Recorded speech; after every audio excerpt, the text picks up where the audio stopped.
The diner smelled like burnt coffee and broken dreams at 2 a.m.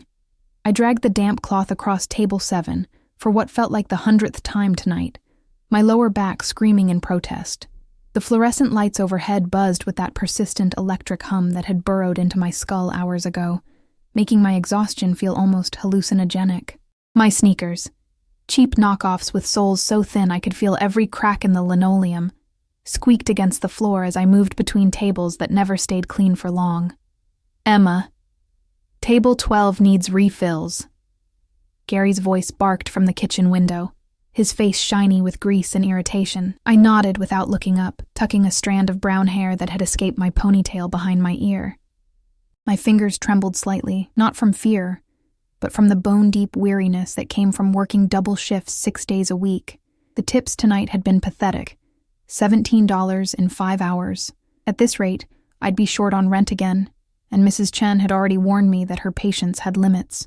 The bell above the door chimed. I didn't look up immediately. Late-night customers were usually truckers or insomniacs, people who wanted coffee and silence in equal measure. But something made the air in the diner shift, a change in pressure, like the moment before a thunderstorm breaks. When I finally glanced toward the entrance, my hands stilled on the coffee pot. 4 men had entered, but only one mattered. He stood in the center, and everything about him screamed danger wrapped in expensive fabric. His suit was charcoal gray, tailored so precisely it looked like it had been sewn onto his body. Even from across the diner, I could see the quality, the kind of clothing that cost more than I made in 6 months. Dark hair swept back from a face that could have been carved from marble, all sharp angles and controlled power. He didn't look around the diner the way normal people did. His dark eyes scanned the space with the precision of someone cataloging exits, threats, and tactical advantages. The 3 men flanking him were clearly security. Built like brick walls, with identical dark suits and that telltale bulge under their jackets that made my stomach knot with anxiety. One stayed by the door. The other 2 positioned themselves near the windows, their backs to the wall, eyes constantly moving. The main man, the one who mattered, walked toward the corner booth with a fluid grace that seemed almost predatory. He moved like violence was always an option, just waiting beneath that perfectly pressed exterior. Emma. Gary's hiss snapped me back to reality. Don't just stand there. That's a customer. Right, a customer. Just a customer who traveled with armed guards and radiated menace like cologne. I grabbed a menu with hands that had started trembling for entirely different reasons now, and forced my exhausted legs to carry me toward the corner booth. As I approached, I caught the scent of him. Expensive cologne, something dark and woody with notes of bergamot, mixed with the faint smell of cigarette smoke and leather. It was intoxicating and terrifying in equal measure. Good evening? I managed, my voice steadier than I felt. Can I start you with some coffee? He looked up at me, and the full force of those dark eyes hit like a physical blow. They were brown, almost black in the diner's harsh lighting, framed by thick lashes that would have been beautiful on anyone less dangerous. There was intelligence there, and something else. A calculating coldness that made me feel like he could see straight through my cheap uniform to every desperate secret I carried. Coffee. Black. His voice was deep, smooth like aged whiskey, with just a hint of an accent I couldn't quite place. Italian, maybe? And whatever passes for food in this establishment at this hour. The meatloaf is decent, I offered, then immediately felt stupid. What did a man like this care about my opinion on diner meatloaf? The corner of his mouth twitched, not quite a smile, but close. Meatloaf, then. I scribbled the order, acutely aware that his eyes hadn't left my face. The 2 guards near the windows were watching me too, their scrutiny making my skin crawl. I turned to leave, desperate to escape that suffocating attention. Your name? I froze, glancing back. What? He gestured toward my name tag with one elegant hand. Emma. Is that short for something? Just Emma. Why was he asking? Why did he care? He nodded slowly, as if filing that information away somewhere. Thank you, Emma. The way he said my name made something low in my stomach flutter uncomfortably. I hurried back to the kitchen, my heart hammering against my ribs. Who the hell are they? I whispered to Gary as I clipped the order to the carousel. Gary peered through the window, his face going pale. Nobody good. Get them fed and out of here fast. Don't make conversation. But making conversation wasn't the problem.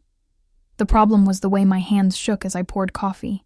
The problem was how I could feel his eyes on me every time I moved through the diner. A tangible weight that made the hair on the back of my neck stand up. The problem was that something about him, about the danger he represented, called to a part of me I didn't want to acknowledge. I delivered his coffee with hands that only barely didn't spill it. He took it without comment, long fingers wrapping around the cup with the same controlled precision he seemed to apply to everything. As I turned to leave, the door chimed again. 2 more men entered, younger than the boss, wearing suits that were expensive but somehow less refined. They spotted him immediately and headed for the booth, their body language aggressive in a way that made the guards tense. "We need to talk," one of them said loudly enough for the whole diner to hear.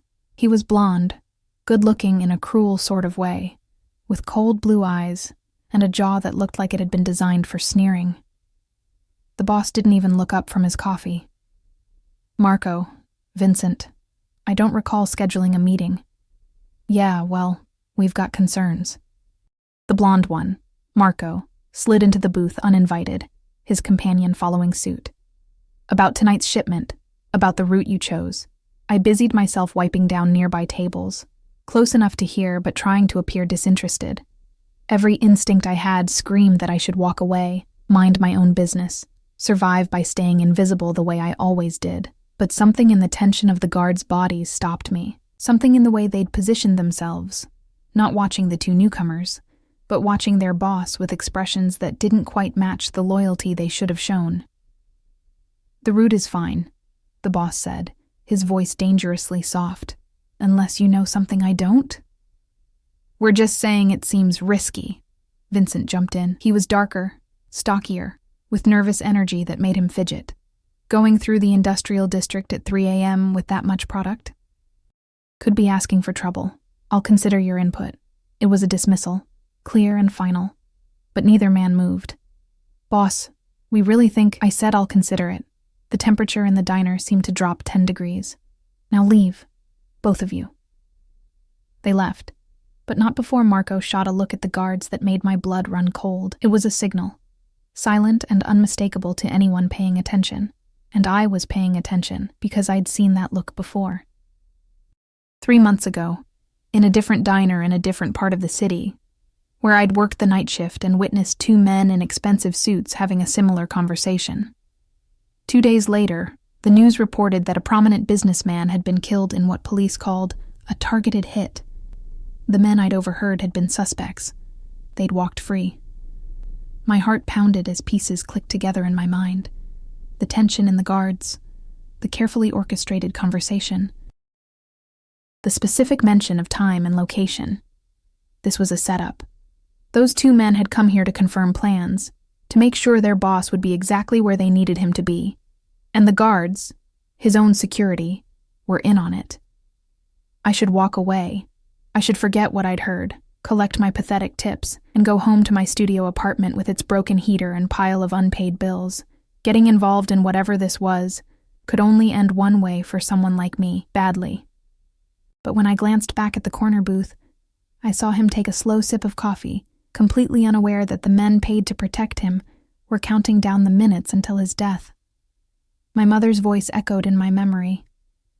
"Emma, baby, you've got too big a heart for this cruel world. It's going to get you hurt someday. Maybe today was that someday." Gary called that the meatloaf was up. I picked up the plate with hands that had stopped trembling, steadied by purpose now instead of fear. As I walked toward the booth, I grabbed a napkin and a pen from my apron. My handwriting was shaky but legible. "Your men are setting you up tonight. 3 a.m. Industrial District. Trust no one here." I folded the napkin small, palm-sized, my heart hammering so hard I thought it might bruise my ribs from the inside. "Your meatloaf," I said, setting the plate down in front of him. He looked up at me, those dark eyes unreadable. "Thank you, Emma." As I turned to leave, I let my hand brush against his on the table. Just a moment of contact, skin against skin, his warmth against my cold fingers. And in that moment, I pressed the folded napkin into his palm, His fingers closed around it reflexively, his eyes sharpening as they locked onto mine. I saw the question there, the sudden, intense focus that made me feel like I was the only person in the world. I walked away without looking back, my legs somehow carrying me to the kitchen even though every instinct screamed to run. I didn't know if I'd just saved his life or signed my own death warrant. Through the window, I watched him unfold the napkin, watched his face remain completely expressionless even as his posture changed. Subtle, but unmistakable to someone who was looking. He became even more still, more dangerous, coiled tension wrapped in expensive fabric. He stood smoothly, dropping cash on the table without touching the meatloaf. His eyes found mine through the kitchen window, and the intensity in them made my breath catch. Then he walked out, his guards trailing behind him, completely oblivious to the fact that their conspiracy had just collapsed. The bell chimed as the door closed. I sagged against the counter, adrenaline draining from my body and leaving me more exhausted than ever. "You okay?" Gary asked. "You look like you've seen a ghost." "Yeah," I whispered. "I'm fine." But I wasn't fine, because even as relief flooded through me, another feeling chased it, the absolute certainty that this wasn't over. Men like that didn't forget, and I had no idea if I'd made an enemy or an ally tonight. I didn't sleep that night. How could I? Every time I closed my eyes, I saw his face, those dark, calculating eyes that had looked at me like I was a puzzle he intended to solve. I lay in my narrow bed, staring at the water-stained ceiling of my studio apartment, listening to the radiator clank and hiss while my mind spun in endless circles. What had I done? The logical part of my brain, the part that had kept me alive through foster homes and homelessness and every other nightmare my 24 years had thrown at me, screamed that I'd made a catastrophic mistake. You didn't get involved with men like that. You didn't insert yourself into the violent, shadowy world of organized crime. You kept your head down, collected your tips, and survived. But the other part of me, the part my mother had called my fatal flaw, whispered that I'd done the right thing. That whatever else he was still a human being, and I couldn't have lived with myself if I'd let him walk into an ambush without warning. By the time weak November sunlight filtered through my threadbare curtains, I'd convinced myself that nothing would come of it. He'd gotten my warning, dealt with whatever betrayal was brewing in his organization, and moved on. Men like that had entire networks of people. Why would he remember one exhausted waitress who'd passed him a note? I was nobody. Invisible. Just the way I liked it. I pulled myself out of bed, wincing as my feet hit the cold floor. The apartment was freezing. I'd kept the heat off to save money. My breath misted in the air as I stumbled to the bathroom, avoiding my reflection in the cracked mirror. I didn't need to see the dark circles under my eyes or the pallor of my skin to know I looked as wrecked as I felt. My shift at the diner didn't start until 4, which meant I had the whole day to fill with nothing. Usually I'd pick up a shift at the grocery store or try to find odd jobs on Craigslist, but today my body demanded rest. I'd burned through too much adrenaline, and now I was paying the price. I made instant coffee, the cheap kind that tasted like dirty water, and huddled on my secondhand couch, wrapped in every blanket I owned. The TV didn't work, so I just sat there, nursing my coffee and trying not to think about dark eyes and dangerous men. The knock on my door came at noon. My heart stopped. Nobody knocked on my door. Nobody knew where I lived except my landlord, and Mrs. Chen always called before coming up. I crept to the door, palms sweating despite the cold, and peered through the peephole. A man in a black suit stood in the hallway. Not one of the guards from last night, but cut from the same cloth. Broad-shouldered, alert, with that telltale bulge under his jacket. He stared directly at the peephole, as if he knew I was looking. "Emma Carter?" His voice was professional, businesslike. "I need a moment of your time." Every instinct screamed at me to stay silent, to pretend I wasn't home. But he knew my full name. He knew where I lived. Pretending wouldn't save me. With shaking hands, I opened the door, but kept the chain lock engaged. "What do you want?" "My employer would like to speak with you." He held up a phone. Expensive. Sleek. He asked me to facilitate a conversation. I don't know what you're talking about." The man's expression didn't change. "Miss Carter, my employer is a man who values directness. You did him a service last night. He wishes to thank you personally. You can speak with him now via phone, or I can arrange transportation for an in-person meeting. Your choice." The unspoken third option, refusing, hung in the air between us like a threat. "Phone," I whispered. He nodded and tapped the screen before holding it up to the gap in the door. I took it with trembling fingers, the metal cold against my skin.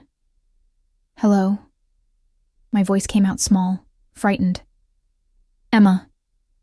That voice, smooth and dark like expensive whiskey, sent shivers down my spine. "I trust Alessandro hasn't frightened you too badly." "I'm fine." A lie, but what else could I say? "I wanted to thank you for your warning last night." There was something in his tone I couldn't quite identify. Amusement? Interest? "You may have saved my life. I saw something wrong. Anyone would have done the same." "No." The word was absolute. Most people would have looked away. Self-preservation is a powerful instinct. Yet you risked yourself for a stranger. I didn't know how to respond to that, so I said nothing. "I'd like to meet with you," he continued, "to express my gratitude properly. Dinner tonight, perhaps? I have to work. I can arrange for your shift to be covered." Of course he could. Men like him could arrange anything. The thought should have terrified me. It did terrify me. But underneath the fear was something else. Curiosity, maybe. Or that fatal flaw my mother had warned me about. Why? The question escaped before I could stop it. "Why do you care? I'm nobody." Silence stretched for a long moment. When he spoke again, his voice had softened almost imperceptibly. "You're not nobody, Emma, and I always pay my debts. Alessandro will pick you up at 7. Wear something comfortable." The line went dead. I stared at the phone in my hand, my mind reeling. Alessandro took it back through the gap in the door, his expression professionally neutral. 7 o'clock, Miss Carter. I'll be outside." Then he was gone, his footsteps fading down the hallway, leaving me alone with my racing thoughts and the absolute certainty that my life had just changed in ways I couldn't begin to understand. I didn't own anything appropriate for dinner with a man like him. My closet was a collection of thrift store finds and clearance rack desperation, faded jeans, worn t-shirts, my diner uniform. The nicest thing I owned was a black dress I'd bought for a job interview 2 years ago, simple and modest, with a hemline that fell to my knees and sleeves that covered my shoulders. It would have to do. I showered in water that never quite got hot enough, scrubbing away the smell of grease and coffee that had seeped into my skin. My hair, plain brown, nothing special, I left down, brushing it until it fell in soft waves around my shoulders. Makeup was minimal. I didn't own much and didn't know how to apply it anyway. Just some mascara to make my hazel eyes look less tired, and lip balm because my lips were chronically chapped. When I looked in the mirror, I saw exactly what I was, a poor girl playing dress-up, trying to look like she belonged in a world that would chew her up and spit her out. But it was too late to back out now. At precisely 7 o'clock, my phone buzzed. A new number. I'm outside. I grabbed my coat, threadbare, but warm, and headed downstairs on legs that felt like they might give out at any moment. My stomach churned with anxiety, and something dangerously close to anticipation. The car waiting at the curb made me stop dead. It was a black SUV, massive and gleaming, with windows tinted so dark I couldn't see inside. Alessandro stood beside the rear door, and as I approached, he opened it with the practiced efficiency of someone who'd done this 1,000 times.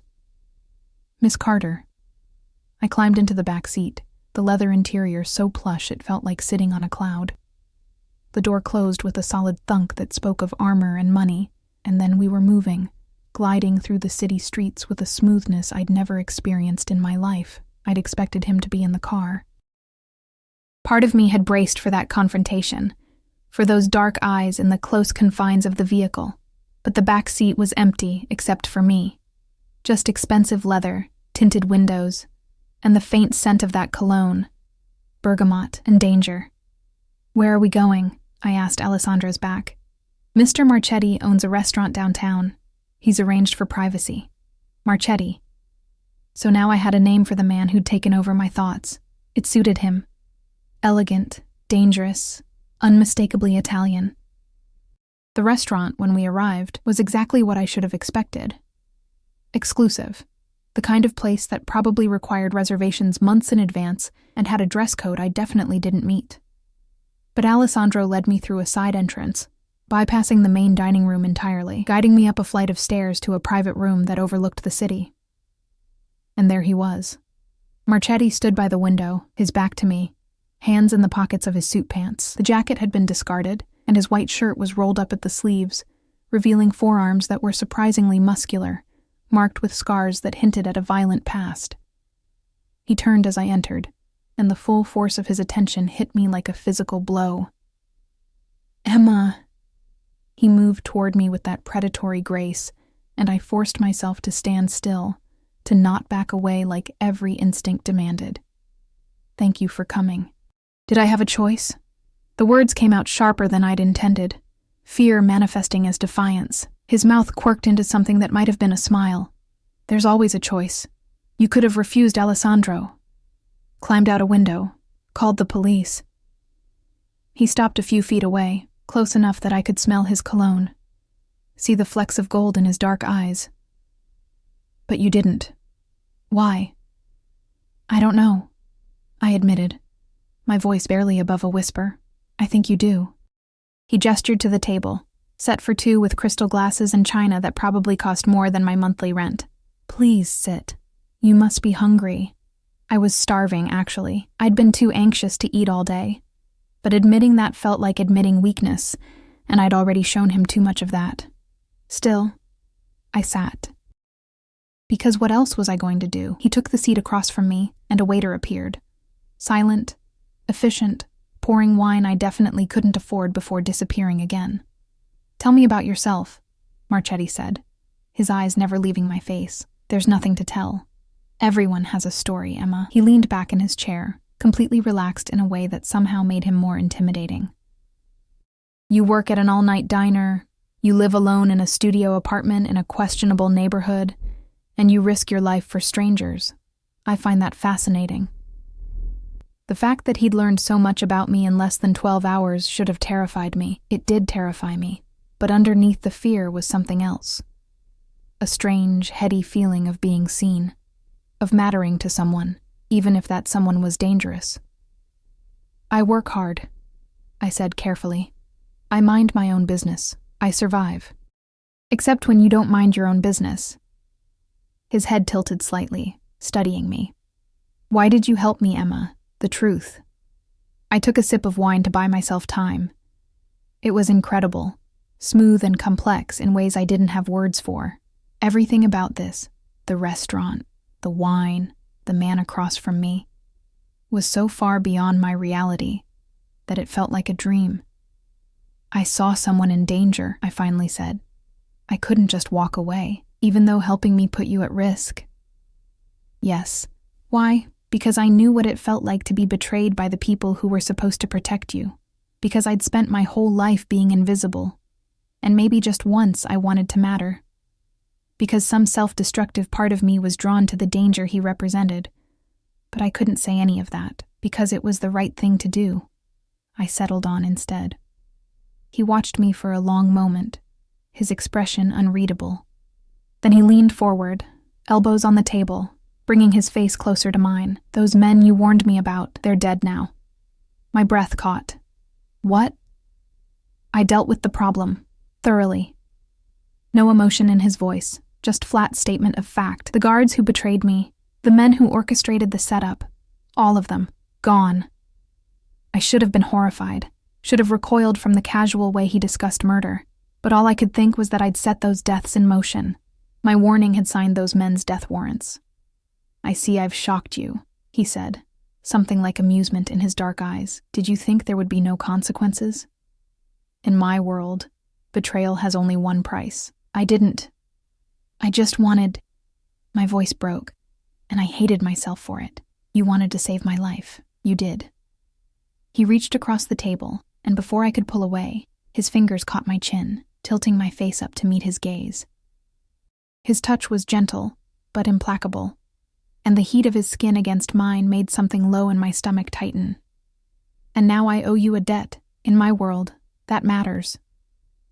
I don't want anything from you, no? His thumb brushed across my cheek, a gesture that felt far too intimate. Not money, not protection, not the life you could have if someone powerful cared about your well-being. I just want to be left alone. He smiled then, a real smile that transformed his face from dangerous to devastating. Liar. And the worst part was, he was right. Dinner was surreal.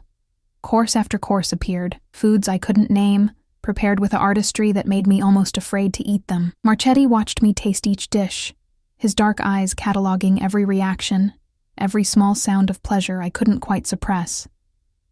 The wine kept flowing, warming me from the inside, loosening the tight knot of anxiety in my chest. He asked questions, small ones at first, where I grew up, everywhere and nowhere, a string of foster homes, what I liked to read, anything I could get from the library, whether I had family. No, not anymore. I answered cautiously, doling out information in small pieces, waiting for him to lose interest. He never did. Instead, he listened with an intensity that made me feel like every word mattered, like I mattered. It was intoxicating and terrifying in equal measure. "You're staring at me," I finally said, emboldened by wine and exhaustion and the strange intimacy of the moment. "Yes." No apology, no explanation, just acknowledgement. "Why?" He swirled the wine in his glass, considering. "You intrigue me, Emma. You're not what I expected. What did you expect? Someone looking for an angle, a way to profit from the situation." He set down his glass, his full attention on me. "But you genuinely want nothing from me. That's rare. Maybe I'm just smart enough to know that getting involved with someone like you is dangerous." "Someone like me," he repeated, amusement flickering across his features. "And what am I, Emma? A killer, a criminal, a man who radiated danger like heat from a flame, but also someone who listened when I spoke, who looked at me like I was worth looking at, who made me feel something other than exhausted and invisible for the first time in years. I don't know," I whispered. "Good." He leaned back, and I could breathe again. Uncertainty keeps you careful. Careful keeps you alive. The waiter returned to clear our plates, and Marchetti stood, offering me his hand. "Come. I want to show you something." Every self-preservation instinct I possessed screamed at me to refuse, but my hand was already reaching for his, my fingers sliding into his palm, his warmth enveloping me as he pulled me gently to my feet. He led me to the window, his hand settling on the small of my back. Possessive, protective, burning through the thin fabric of my dress. The city spread out below us, a sea of lights that looked almost beautiful from this height. "Do you see that?" He pointed to a cluster of buildings in the distance. "I own those. And that warehouse district, mine.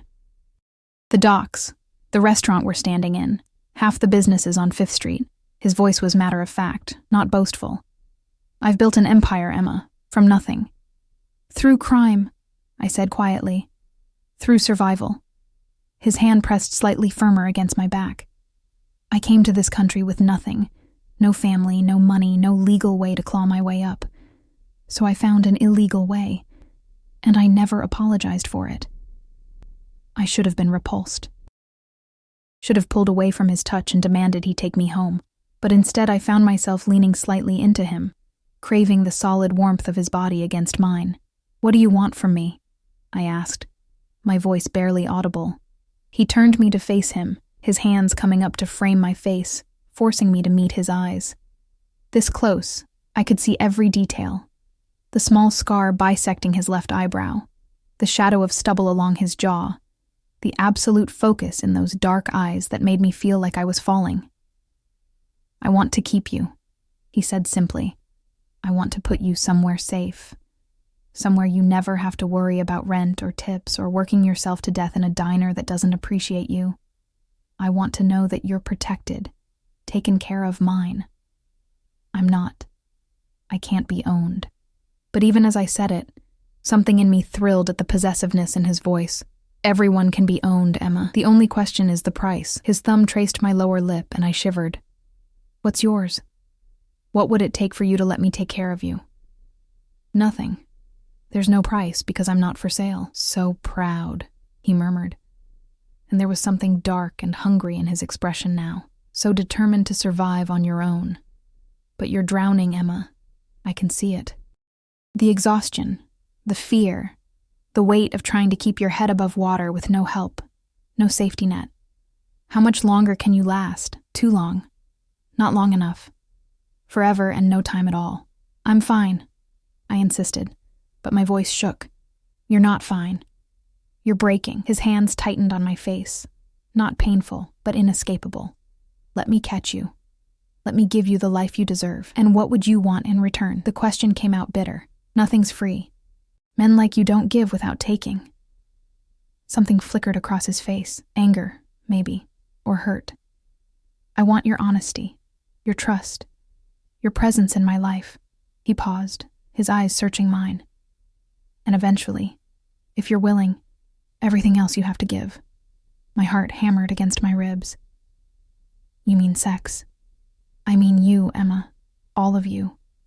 Your body, yes, but also your thoughts.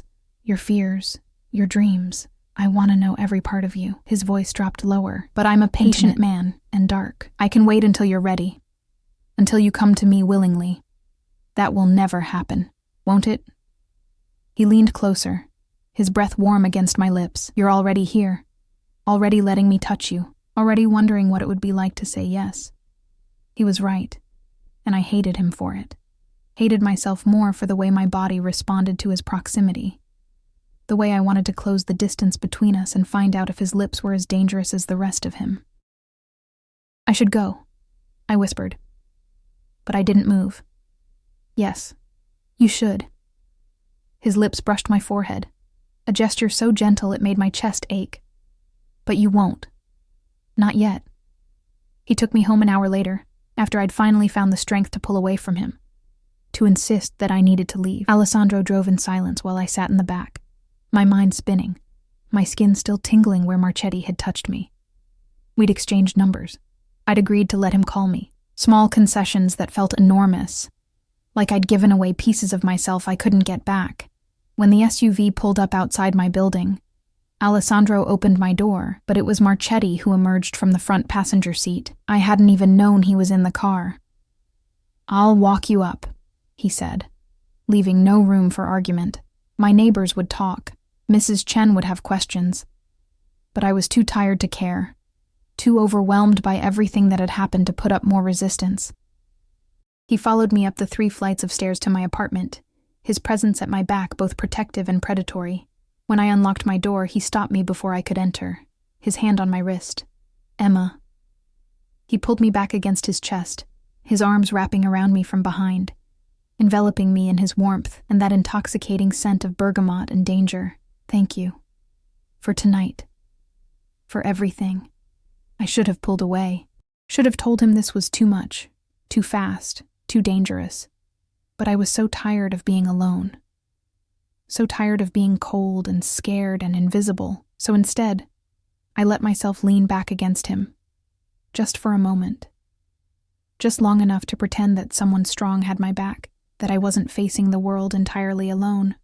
Sleep well, he murmured against my hair. Then he released me and was gone, his footsteps fading down the stairs, leaving me standing in my doorway with my heart in my throat and the ghost of his touch burning on my skin. The next 3 days were the strangest of my life. Flowers arrived at the diner, expensive arrangements that made Gary suspicious and the other waitresses jealous. My phone buzzed with texts, good morning messages, questions about my day, photos of the city at dawn taken from what must have been his penthouse. He was courting me, I realized.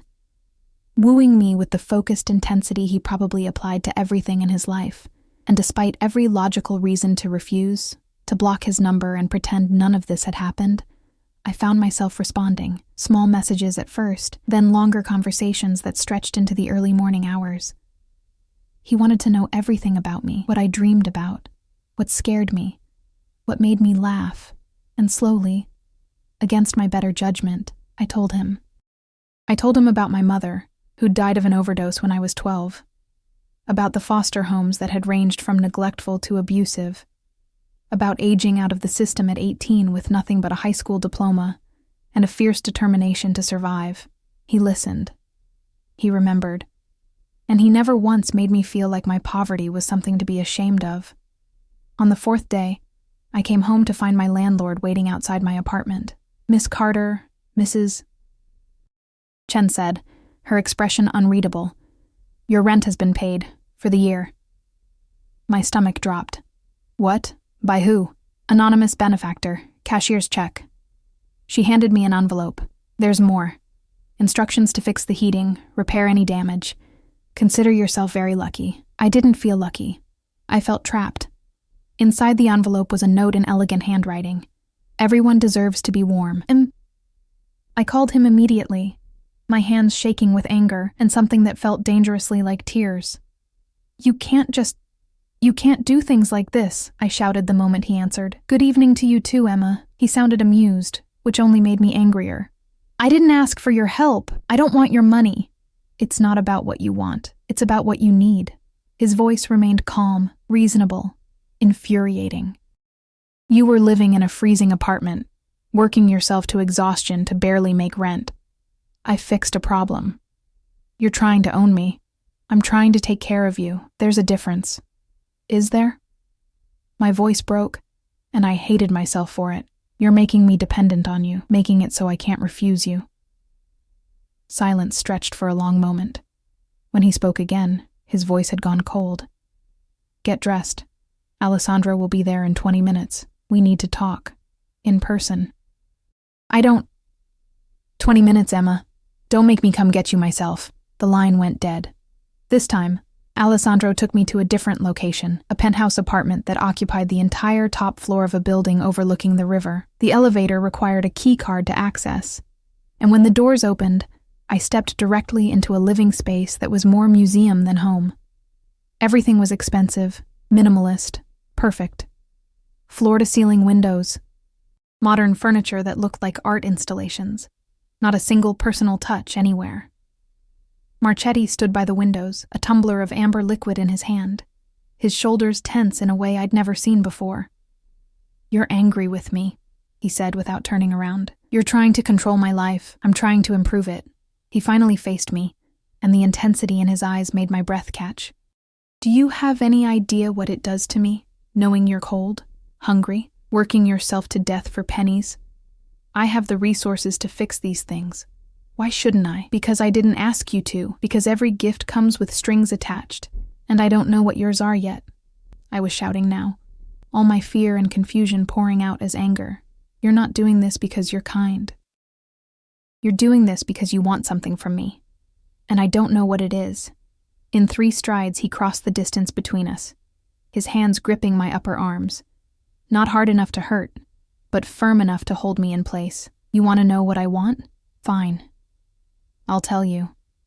His eyes bored into mine, dark and intense and completely unguarded for the first time since I'd met him.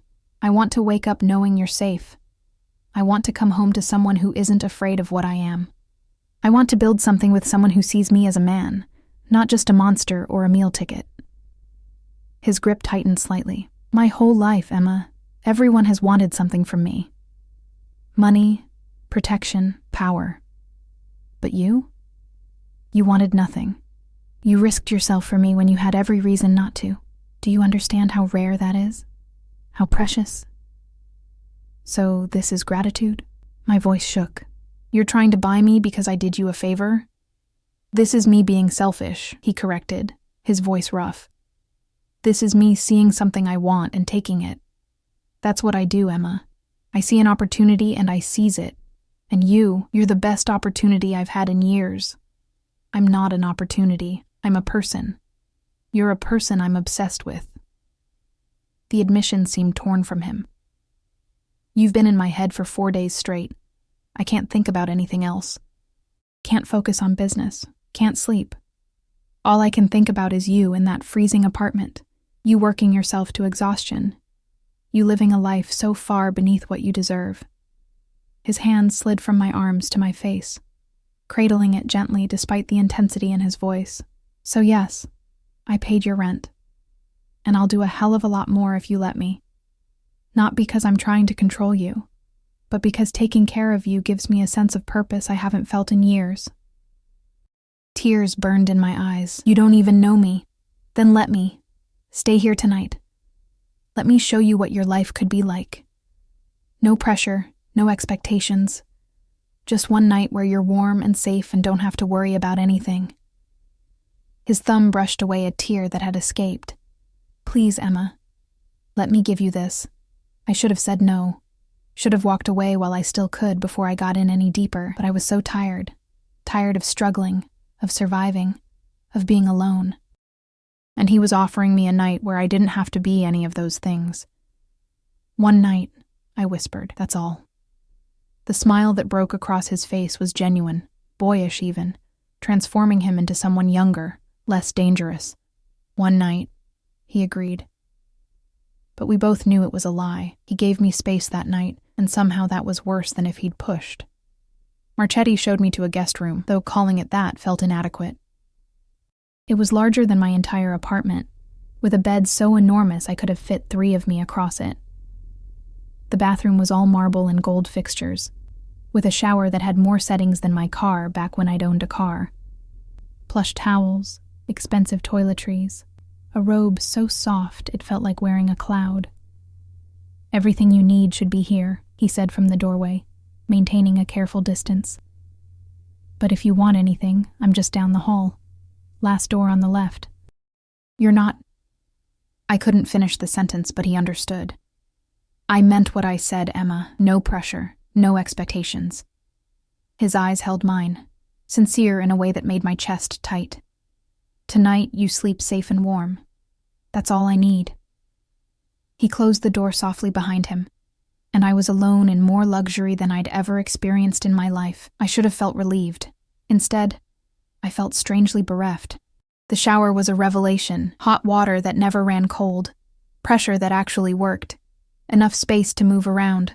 I stood under the spray until my skin turned pink, washing away days of exhaustion and grease and fear. When I finally emerged, wrapped in that impossibly soft robe, I found clothes laid out on the bed, women's clothes, in my size. A t-shirt and sleep pants, simple and comfortable. Nothing provocative or suggestive. Just clean, soft fabric that smelled like expensive detergent. The fact that he'd thought of this, that he'd prepared for the possibility I might say yes, should have alarmed me. Instead, it made something warm unfurl in my chest. I climbed into the bed, and it was like sinking into a cloud. The sheets were Egyptian cotton. I'd only ever read about Egyptian cotton, and the mattress seemed to mold itself to my body. For the first time in years, I was warm. Truly, completely warm. I should have fallen asleep immediately. Instead, I lay there staring at the ceiling, my mind spinning. What was I doing here? What was I letting happen? This man was a criminal, a killer, someone who operated in the shadows and probably destroyed anyone who got in his way. Getting involved with him was insane. Suicidal, even. But he'd also listened to me like I mattered, looked at me like I was worth seeing, offered me safety and warmth and care without demanding anything in return. At least not yet. Around 2 a.m, I gave up on sleep and padded out of the room in my borrowed clothes. The penthouse was quiet, dim with ambient city light filtering through those massive windows. I made my way toward the living room, drawn by the view of the city spread out like stars below. Couldn't sleep? I jumped, my heart leaping into my throat. Marchetti stood near the windows, a glass of whiskey in his hand, still dressed in his shirt and pants, though the shirt was now untucked, the top buttons undone. He looked tired, I realized. Human. Sorry, I said. I didn't mean to disturb you. You didn't. He gestured to the couch. Come. Keep me company. I hesitated, but the pull of his presence was too strong. I crossed to the couch, curling up on one end while he settled on the other, maintaining that careful distance. Why can't you sleep? I asked. Old habits. In my line of work, sleeping too deeply can get you killed. He took a sip of his drink, his eyes on the city below. I've trained myself to wake at the slightest sound, to always be alert. It's lonely, but it's kept me alive. Do you ever wish you could just stop? Walk away from all of it? He was quiet for a long moment. Sometimes, late at night when I'm alone and tired, I think about what it would be like to be normal. To have a job that doesn't require armed guards and paranoia. To go to bed without wondering if I'll wake up with a knife in my back. He turned to look at me, and the vulnerability in his expression made my breath catch. But then morning comes, and I remember that this is who I am. This is what I built, and I can't walk away from it any more than I can walk away from my own skin. That sounds exhausting. It is. He set down his glass. But meeting you, that's been the first thing in a long time that's made me think about something other than survival and power. What do you think about instead? What it would be like to come home to you? The admission was quiet, almost tentative. To have someone who sees me as more than the monster I've had to become. Someone soft in a life full of sharp edges. My heart hammered against my ribs. I'm not soft. I've survived things that would break most people. That's what makes you perfect. He shifted slightly closer, though still not touching. You're strong enough to survive in my world, but gentle enough that you haven't let it destroy your humanity. You still care about strangers, still help people even when it costs you. That's rare, Emma. That's precious. Or it's stupid, I said, my voice thick. My mom used to say I had too big a heart for this world. Your mother was wrong. His hand reached out slowly, giving me time to pull away, and when I didn't, his fingers brushed my cheek with infinite gentleness. The world needs people like you. I need people like you. You don't need anyone. You're the most self-sufficient person I've ever met. Self-sufficient and lonely aren't mutually exclusive. His thumb traced my cheekbone, and I shivered. I've spent 15 years building walls, Emma. Being the man who doesn't need anyone, who can't be hurt or controlled or betrayed, because he never lets anyone close enough to matter. And then you walked into my life and handed me a note that changed everything. I just didn't want you to die, I know. That's what makes it so powerful. He leaned closer, and I could smell his cologne mixed with whiskey and something uniquely him. You gave me something without expecting anything back. Do you understand how that feels for someone like me? Someone who's spent his entire life in a world where everything is transactional? I'm scared, I whispered. Of you. Of this. Of what happens if I let myself feel what I'm starting to feel. What are you starting to feel? His voice was barely audible, his face so close I could feel his breath on my lips. Like I'm falling. Like your gravity. And I've lost the ability to resist. Then stop resisting. His forehead pressed against mine, his hand sliding into my hair. Fall, Emma. I promise I'll catch you. And if you don't, if this all falls apart and I get hurt, then I'll destroy whatever hurt you, including myself, if necessary. The vow was absolute, fierce. You're mine now, Emma, whether you've admitted it yet or not. And I protect what's mine.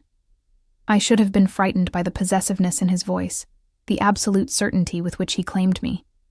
Instead, something in me thrilled at it, at being wanted so completely, so intensely, by someone so powerful. I don't know how to do this, I admitted. I've been alone for so long. So have I. His lips brushed my forehead, soft and reverent. We'll figure it out together. And then he was kissing me, slowly, carefully, giving me every chance to pull away. But I didn't want to pull away. I wanted to sink into him, into this feeling of being wanted and safe and seen. His lips were soft but firm, tasting of whiskey and something darker, something addictive. His hand in my hair tightened slightly as I kissed him back, and the small sound he made, somewhere between a groan and a sigh, sent heat flooding through my body. When we finally broke apart, both breathing hard, he rested his forehead against mine again. Stay, he whispered. Not just tonight. Stay with me. Let me take care of you.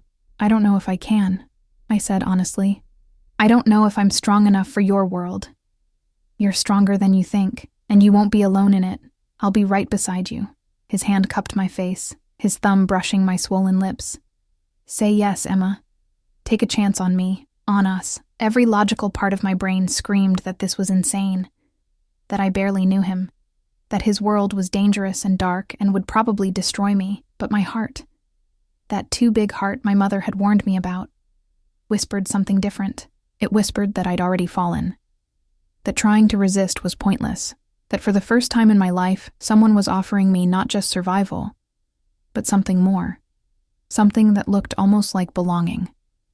Yes, I breathed, and watched his eyes light up with fierce satisfaction. I'll stay. The next 3 weeks were a dream wrapped in darkness.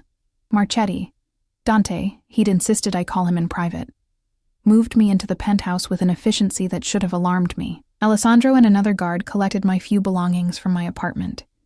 He paid off the lease.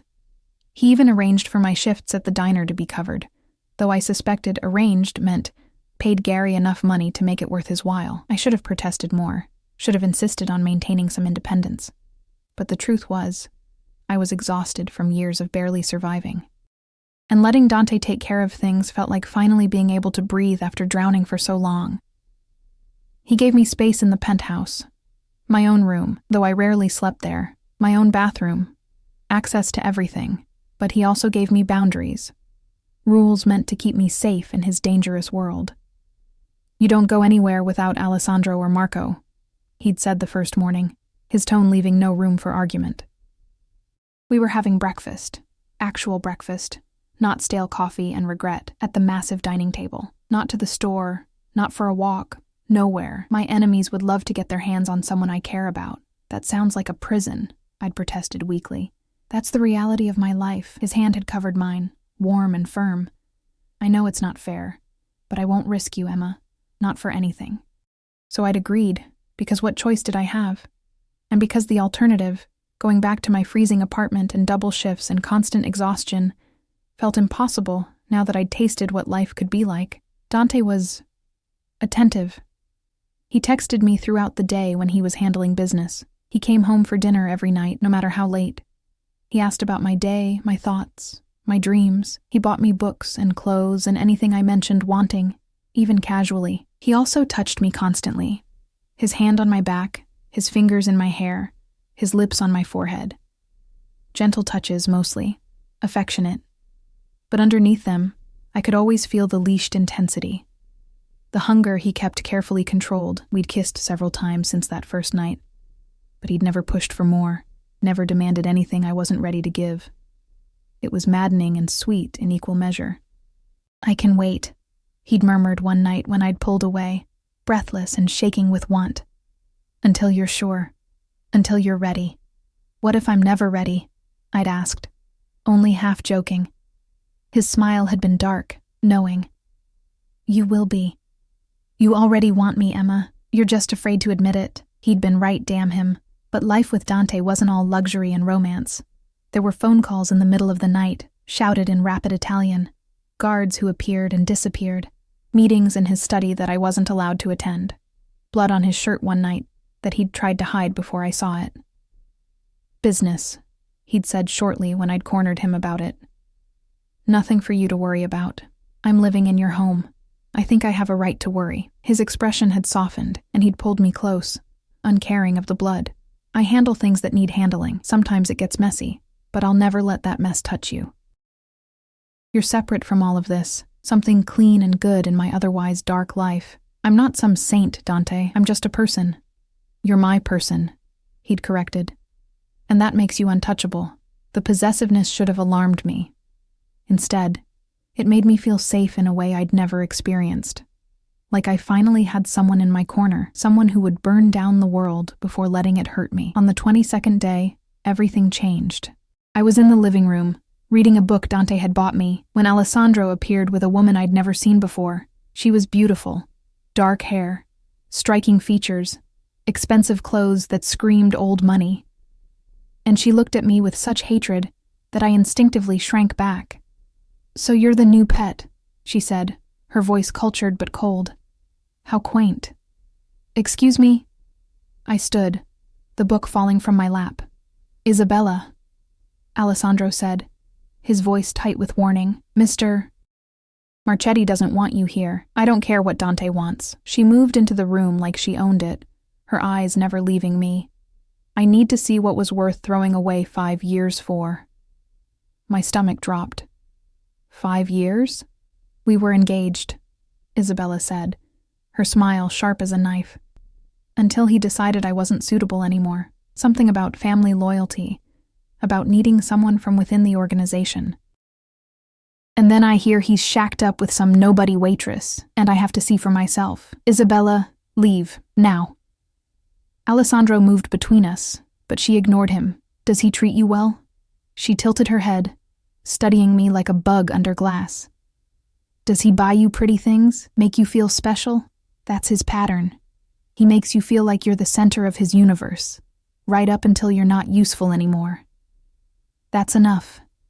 Dante's voice cut through the room like a blade, and I spun to see him standing in the doorway, his face a mask of cold fury. Get out of my home. Your home?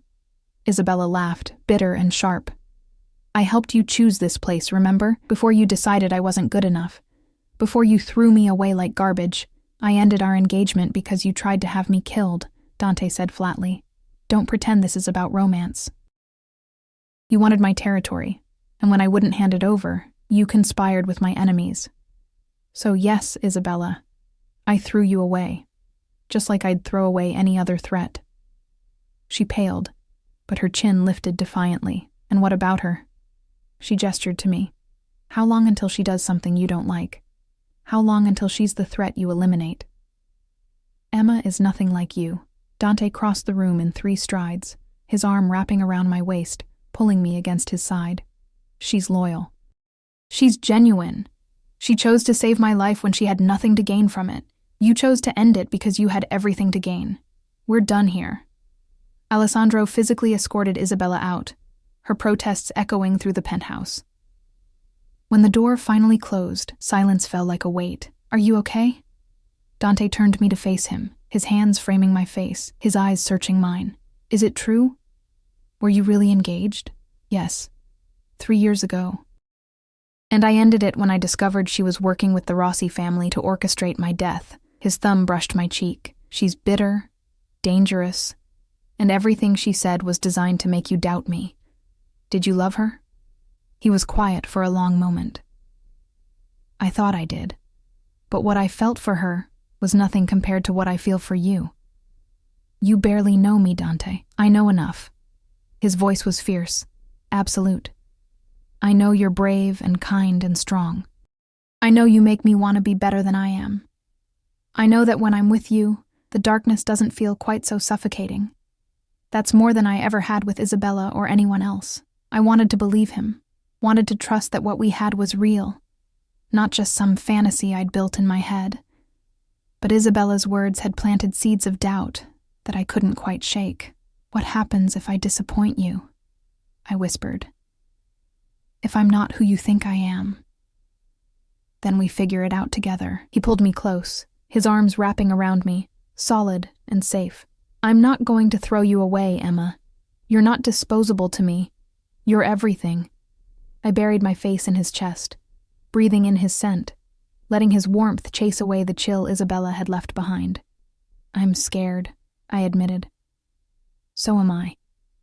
The confession surprised me, and I pulled back to look at him. His expression was raw, vulnerable. I'm terrified of losing you, of you realizing what I really am, and running, of my world destroying the best thing that's ever happened to me, but I'm more scared of not trying, of letting fear keep me from having something real. What do? We trust each other. His hand slid into my hair, tilting my face up to his. We take it one day at a time, and we don't let bitter ex-fiancés ruin what we're building. I managed a weak laugh when you put it that way. Emma. His voice dropped, intimate and dark. I need you to understand something. I'm not a good man. I've done terrible things, and I'll probably do more before this is all over. But with you, I want to be better.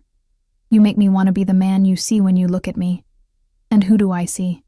Someone worth saving. His lips brushed mine, soft and reverent, the way you saved me that night in the diner.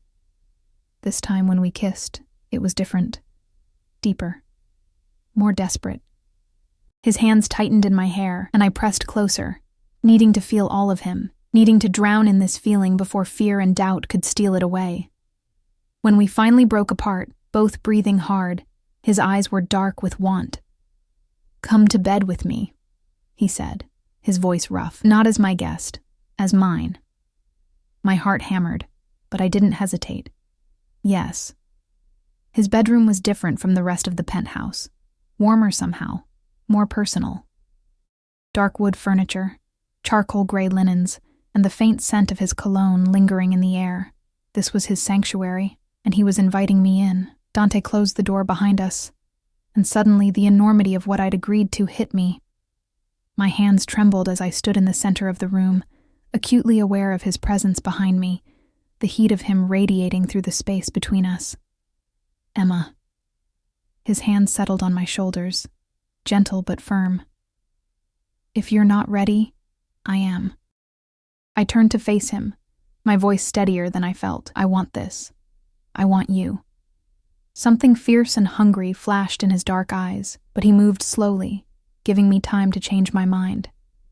His hands cupped my face with infinite tenderness, his thumbs brushing my cheeks as he studied me like I was something precious. "You're sure?" Instead of answering, I reached up and pulled his face down to mine, kissing him with all the fear and desire and desperate need I'd been holding back for weeks. He made a sound low in his throat, possessive and raw, and suddenly the careful control he'd maintained shattered. His arms wrapped around me, crushing me against his chest as he kissed me deeply, thoroughly, like he was trying to memorize every part of me. His hands moved over my body, my back, my waist, my hips, claiming me with every touch. I clutched at his shirt, needing him closer, needing more. We stumbled toward the bed, a tangle of urgent hands and breathless kisses. He was gentle even in his hunger, laying me down on the soft mattress like I was something that could break. And maybe I was. Maybe we both were. Two broken people finding something whole in each other. "I've got you," he whispered against my lips. "I'll always have you." And as the city lights filtered through the windows, casting shadows across his face, I believed him. I woke to sunlight and warmth, wrapped in Dante's arms with my head on his chest. His heartbeat was steady beneath my ear, a rhythm that felt like safety, like home. His fingers traced lazy patterns on my bare shoulder, and I knew he'd been awake for a while, just holding me. "Good morning," he murmured, his voice rough with sleep. "Morning." I tilted my face up to look at him, and the softness in his expression made my chest ache. This was a side of him nobody else saw. Vulnerable, unguarded, almost boyish in the morning light. "How do you feel?" His hand cupped my cheek, his thumb brushing my lower lip. "Different," I admitted, "like something's changed. Everything's changed." He kissed my forehead, my nose, my lips. Soft, reverent touches. "You're mine now." Completely. The possessiveness should have scared me, but instead it made me feel cherished, protected, like I finally belonged somewhere. We stayed in bed for hours, talking and touching and learning each other in ways that had nothing to do with last night. He told me about his childhood in Sicily, the poverty that had driven him to America, the violence that had shaped him into who he was. I told him about the foster homes, the loneliness, the constant fear of never being enough. "You're more than enough," he said fiercely. "You're everything." Around noon, Alessandro knocked discreetly, and reality intruded. Dante had business to handle, calls to make, an empire to run. But before he left the bedroom, he pulled me close one more time. "I have meetings today, but I'll be home for dinner. Don't leave the penthouse without Alessandro." His voice was gentle but firm. "I mean it, Emma. My world is dangerous, and now that people know you matter to me, you're a target." "I understand. Do you?" His eyes searched mine. "Isabella showing up yesterday wasn't random. Word is spreading that I have someone important to me. My enemies will try to use that against me. I need you to be careful." Fear skittered down my spine, but I nodded. "I'll be careful." "Good." He kissed me once more, deep and claiming, before finally releasing me. "I'll see you tonight." The afternoon passed quietly. I read, explored the penthouse more thoroughly, tried to wrap my mind around the fact that this was my life now. No more diner, no more struggling to make rent. No more exhaustion that seeped into my bones. Instead, I had luxury, safety, and a man who looked at me like I was his entire world. It should have felt like a fairy tale, and it did, mostly. Except fairy tales didn't include armed guards and blood on shirts and bitter ex-fiancés with murder in their eyes. Around 4, my old phone buzzed. The one I'd kept even though Dante had offered to buy me a new one, a number I didn't recognize. Against my better judgment, I answered. Emma Carter? A man's voice, unfamiliar and cold. Who is this? Someone who knows what you're involved in. Someone who can help you get out before it's too late. My stomach dropped. I don't know what you're talking about. Dante Marchetti is a killer, Miss Carter. A monster. And you're sleeping in his bed, making yourself complicit in everything he does. The FBI has been building a case against him for years. We could use your testimony. I have nothing to say. My hands shook, but my voice stayed steady. We can protect you, give you a new identity, a new life. You don't have to be his victim. I'm not a victim.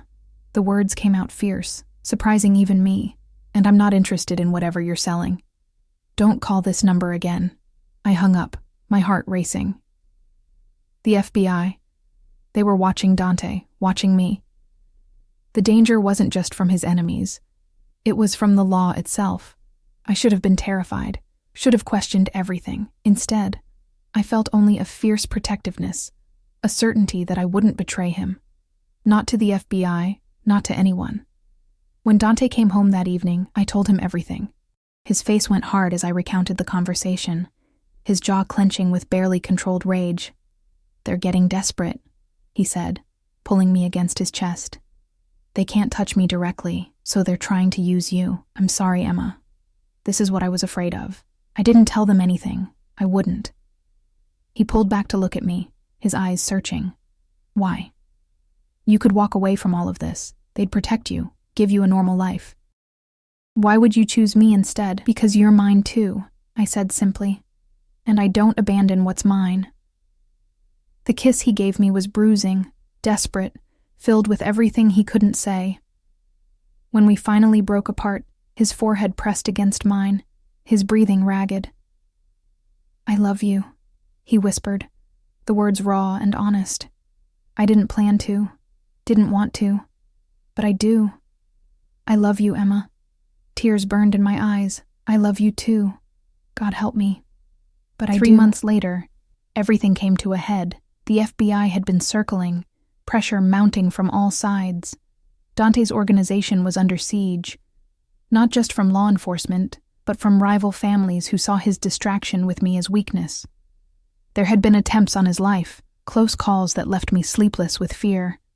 Isabella had returned twice more, each time more unhinged, each time with thinly veiled threats. The last time, Alessandro had physically removed her from the building, but not before she'd screamed that she'd make me pay for stealing what was hers. Dante had become more protective, more possessive. He rarely let me out of his sight when he was home, and when he wasn't, I had 3 guards instead of 1. The penthouse felt less like a home, and more like a gilded cage. We fought about it. Loud, passionate arguments that always ended the same way, with him pulling me close and reminding me that his paranoia was the only thing keeping me alive. I can't lose you, he'd say, his voice breaking. You're the only good thing in my life. If something happened to you because of me, it would destroy me. Then maybe we should stop, I'd whisper, even though the thought of leaving him felt like ripping out my own heart. Maybe I'm making you weaker, more vulnerable. You make me stronger. His hands would frame my face, his eyes burning with intensity. You give me something to fight for beyond power and survival. Don't you understand? You're not my weakness. You're my reason for everything. On a cold March evening, it all came crashing down. Dante had a meeting, an important one with the heads of several allied families. Neutral territory, carefully planned, supposedly safe. But I'd learned to trust my instincts, and something about this felt wrong. Don't go, I begged him as he prepared to leave. Please, Dante. Something feels off. I have to. He kissed me softly. This meeting could end the war, establish peace. I can't miss it. Then let me come with you. Absolutely not. You stay here where it's safe. Alessandro and Marco are with me. I'll be fine. But he wasn't fine. The call came 2 hours later. Alessandro, his voice tight with controlled panic. There was an ambush. The boss is hurt. We're bringing him to the penthouse. Get the doctor there now. I'd never moved faster in my life. Calling Dante's private physician. Preparing the bedroom. My hands shaking so badly I could barely function. When they finally arrived, Dante was pale and bleeding from a gunshot wound to his shoulder, his shirt soaked with blood. I'm okay, he gasped as they laid him on the bed. Emma, I'm okay. But he wasn't okay. The bullet had missed anything vital. But he'd lost blood, and the pain was clearly excruciating even as he tried to hide it from me. I stayed by his side through everything. The doctor digging out the bullet, the stitches, the antibiotics. I held his hand and let him squeeze until my fingers went numb, and I didn't complain once. When it was finally over and the doctor had left, Dante pulled me down beside him on the bed, his good arm wrapping around me. I'm sorry, he whispered. You were right. I should have listened. You're alive. That's all that matters. Tears streamed down my face. God, Dante, when Alessandro called, I thought, I know. He kissed my tears away, but I'm here. I'm not leaving you. Who did this? His jaw clenched. Isabella. She orchestrated the whole thing, used my meeting to set up an ambush. But she made a mistake. She failed, and now she's signed her death warrant. Dante. No, his voice was hard, final. She tried to kill me, Emma. She endangered you by extension. That can't go unanswered. I wanted to argue, to tell him that more violence wasn't the answer. But I knew his world, knew the rules he lived by, and I knew that Isabella wouldn't stop until one of them was dead. 2 days later, Isabella was found dead in her apartment. The news called it a suicide, but I knew better. Dante never confirmed it, but the satisfied look in his eyes told me everything I needed to know. His enemies had underestimated him. Thought his feelings for me made him weak. They'd learned too late that loving me had only made him more dangerous, more ruthless in protecting what was his. The FBI eventually gave up on flipping me. Dante consolidated his power, eliminating threats and building alliances, and through it all, I stayed by his side, his weakness and his strength, his conscience and his reason. We never talked about leaving, about finding a normal life. We both knew this was who we were now. A monster, and the woman who loved him anyway. A criminal, and his salvation. On our first anniversary of that night in the diner, Dante took me to the rooftop of his building. The city spread out beneath us, glittering and alive. I have something for you, he said, pulling a small box from his pocket. Inside was a ring, simple, elegant, with a diamond that caught the light and threw it back in rainbow fragments. Marry me, he said, and it wasn't a question. Be my wife. Let me spend the rest of my life keeping you safe and making you happy. I should have hesitated. Should have thought about what I was agreeing to. A life in the shadows, always looking over my shoulder, forever tied to a dangerous man in a dangerous world. But I didn't hesitate. Yes, I said, and let him slide the ring onto my finger where it fit perfectly, like it had been made for me, like I'd been made for this life. For him. He kissed me as the city lights sparkled below us, and I knew, whatever came next, whatever darkness we had to face, we'd face it together. I'd walked into that diner exhausted and invisible, just trying to survive another shift. I'd walked out having saved a man's life and lost my own heart in the process. And I wouldn't change a single thing.